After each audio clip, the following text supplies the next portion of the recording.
Okay, so this video is probably going to be on the lower end of video quality because I don't have any video editing equipment and I'm stuck with the Xbox Upload Studio. But I wanted to make this because I get asked a lot on how I make my spiral ramps and staircases, and it's a bit too complicated of a process to explain without visual aid. So to start off, there's a few key factors that determine the smoothness of your ramp: the radius, the width, and the height.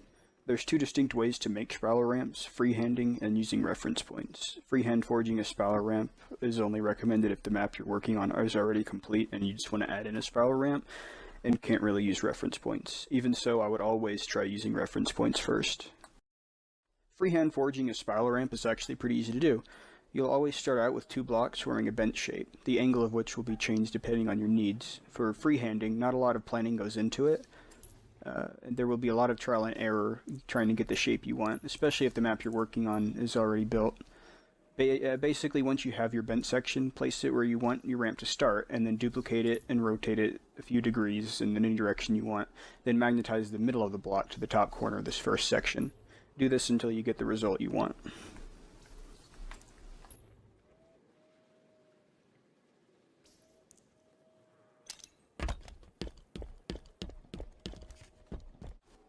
If your ramp ends up being too tall, an easy way to change that is to change the angle between the blocks initially. A more flat angle will result in a shorter ramp.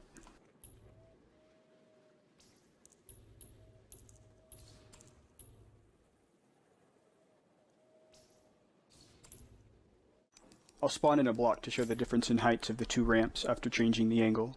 Obviously, a larger change in angle will result in a larger change in height.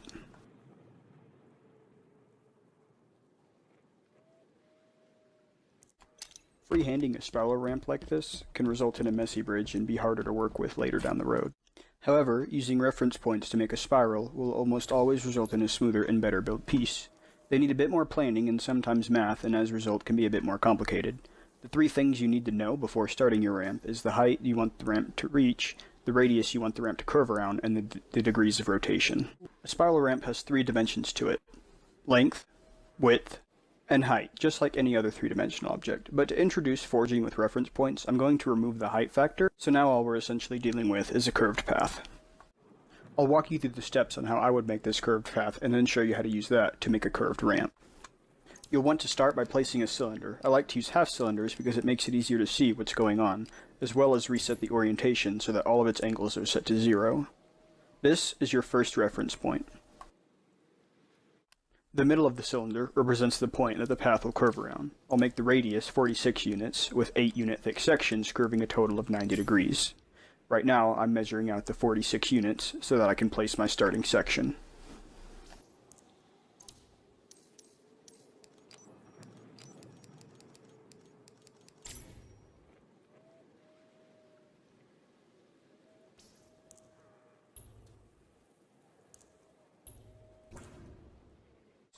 After lining the edge of my block 46 units away, I'll group the block and cylinder together. Next, I'll duplicate it and rotate it the 90 degrees that I want. Then I'll line up the two cylinders. So now we have the beginning and ending of our path. We just need to fill in the middle. To do that, I'll duplicate another reference point and line it up. Now I'll rotate it in increments to the nearest degree until the corner of the second block lines up nicely with the first. Now I'll repeat until the path is full.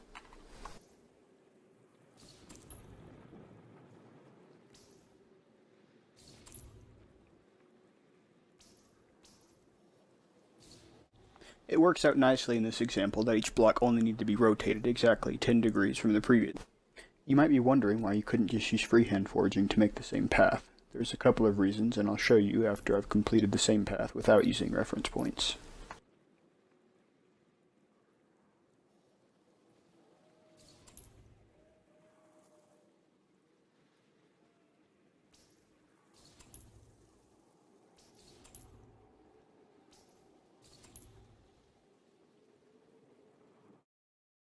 Both of these paths were made with each section being rotated 10 degrees from the last, but if I line up a 96 unit ring with the reference path, it lines up nicely, leaving no gaps.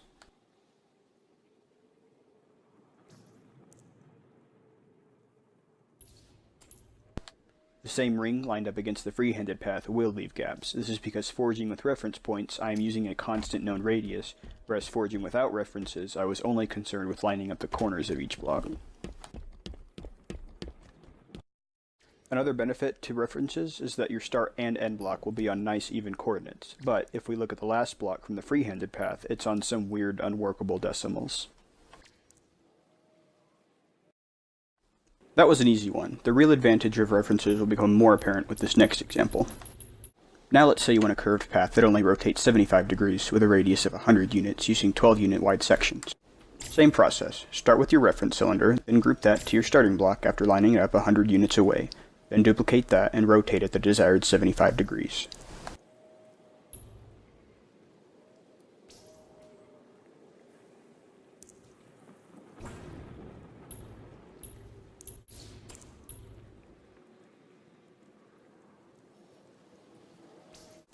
This time, for the second block, I rotated it only 6 degrees to roughly line up the corners. I'll always start by rotating the blocks to the nearest degree and then fine-tune after. Continue duplicating and lining up the reference points until you have no room for any more blocks.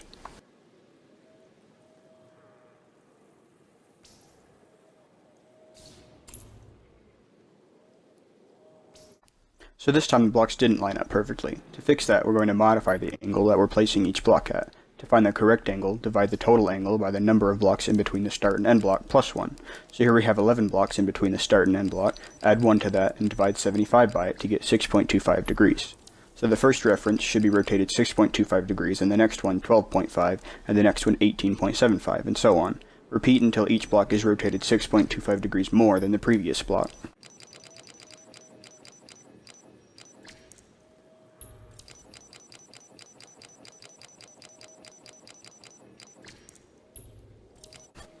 Now you can see how everything is nice and evenly distributed.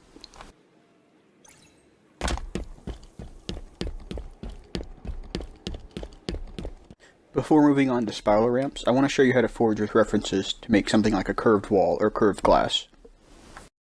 Let's say I want a curved glass wall to line the white base around this ring, but this time we don't want the glass to overhang onto the gray blocks. In this case, I'm going to start off with a middle piece of glass rotated 45 degrees since I don't know where I want to place my start and end blocks.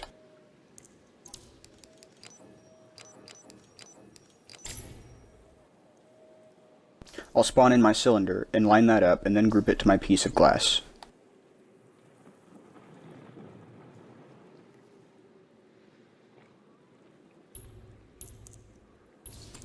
Keep duplicating and rotating the pieces until you reach one side.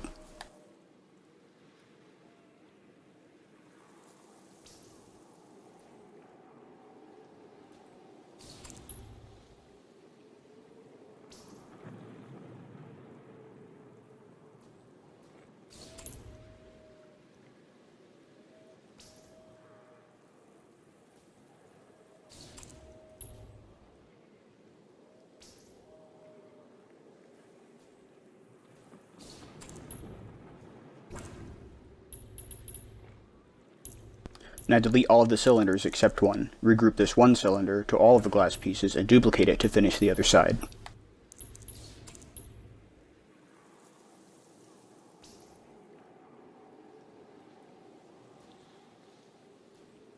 To center my glass wall, I'm going to group one cylinder to all the glass pieces and then rotate it half of what I've been rotating each individual glass piece. Since each piece was rotated 9 degrees from the previous piece, I'll rotate all of them 4.5 degrees to center it.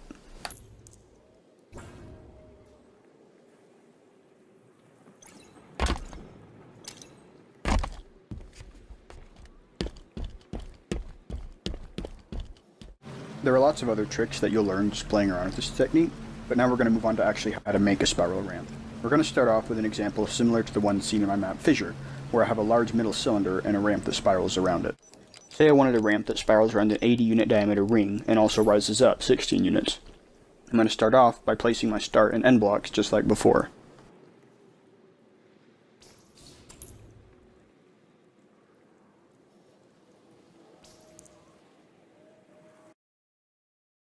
Now we need to find the angle between each section of the ramp. The easiest way to do this is to move the end block down to the same level as the start block and use the same technique to find the angle between sections of a curved path.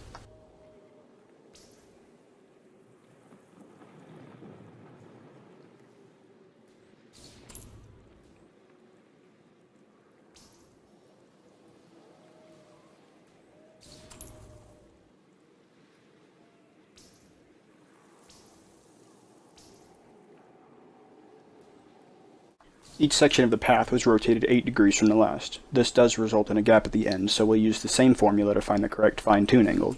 90 degrees divided by 10 plus 1 is equal to 8.1818 repeating. We can't use a repeating decimal, so I'm going to change the total degrees of rotation from 80 to 90.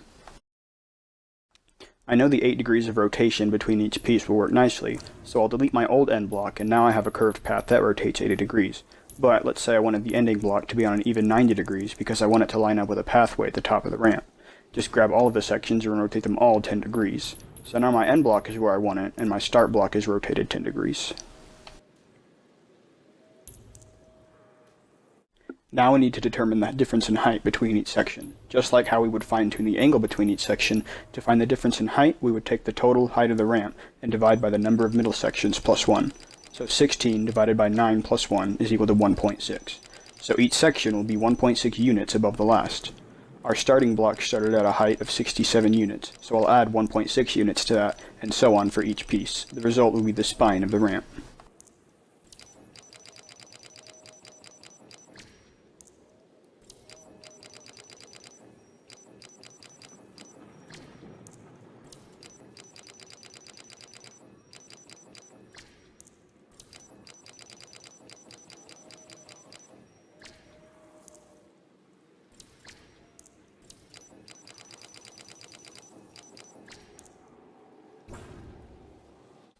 Something I should have mentioned before is to move each block inward 1 unit using object coordinates.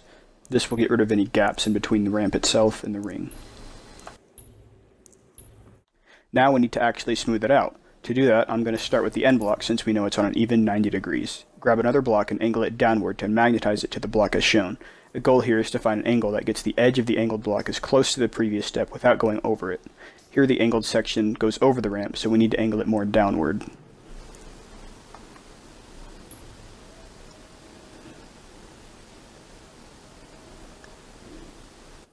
Now it's below the step. For smooth results, fine-tune the angle by turning off rotation snaps and getting as close as possible with the edge without going over the step. The optimal angle for this example is 74.15 degrees.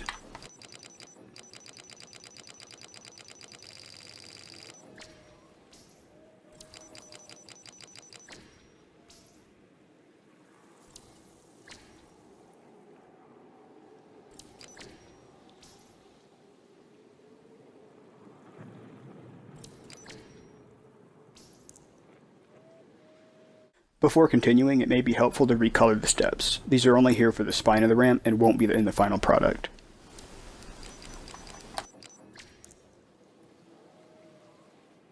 Next, you'll want to duplicate the angle piece and rotate it 8 degrees to match the step and magnetize it as shown.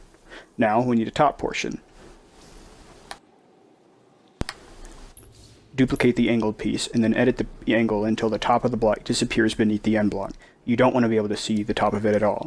The optimal angle for this example is 78.45 degrees.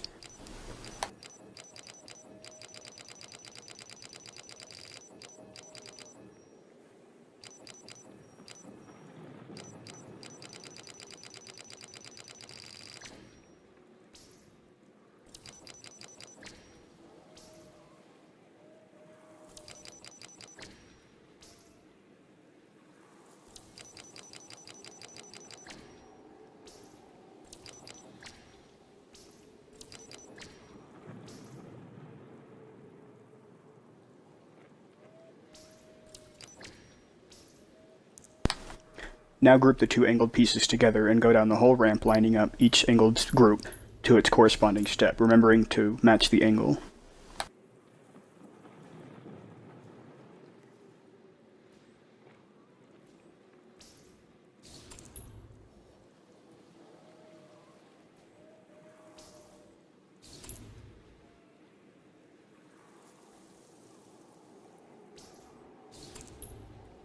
Now just delete each of the colored steps and you're left with your spiral ramp.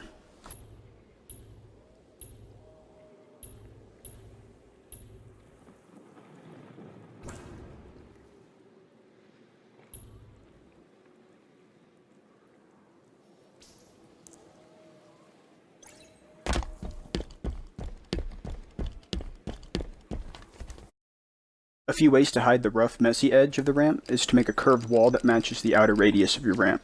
or if your ramp is small enough to use a ring piece. Another way is to add a railing. To make a simple one, just spawn in a block you want to make your railing out of, and line it up with the same angles used on the top part of each ramp section, and then magnetize it. Repeat down the whole ramp.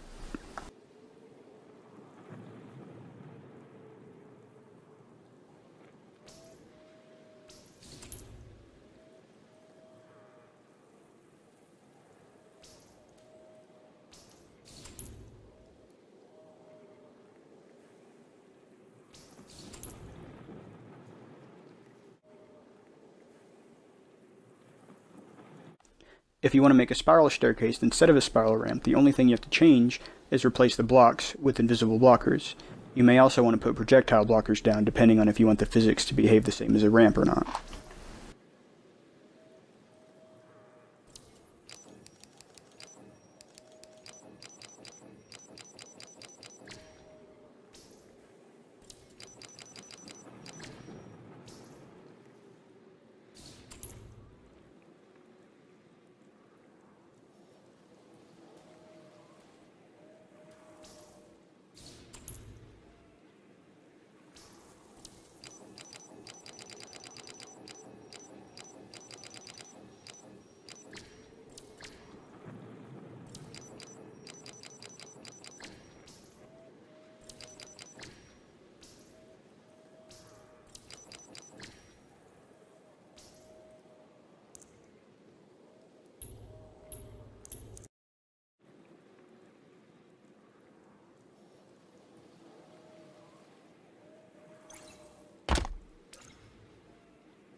You can also use this step method to get some more interesting looking staircases like these struts. Keep in mind that when making a staircase, you might have to be a bit creative with invisible blockers since we're limited on sizes.